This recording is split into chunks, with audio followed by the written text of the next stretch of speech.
আজি উপস্থিত থাকি কি অনুভৱ হৈছে?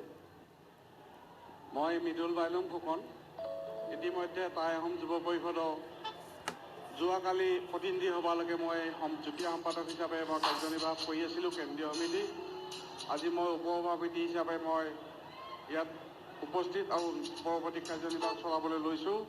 কিন্তু মোৰ আজিৰ অনুষ্ঠানটোৰ প্ৰতি মোৰ এটা অনুভৱ হৈছে যে আমি চকুৱে দেখি থকা মানুহবিলাকে যেনেধৰণে চাই আছোঁ, নেদেখা মানুহবিলাকে সেইটো অনুভৱ কৰিছে বা নকৰিছে কৰিছে। মই ভাবোঁ যে সেইসকলেও যদি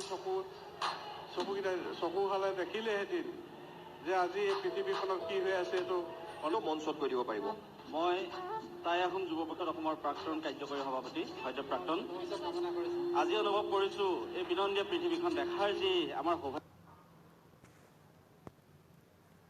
সকলে পৃথিৱীখনক তেওঁলোকৰ অনুভৱেৰে তেওঁলোকে অনুভৱ কৰিছে।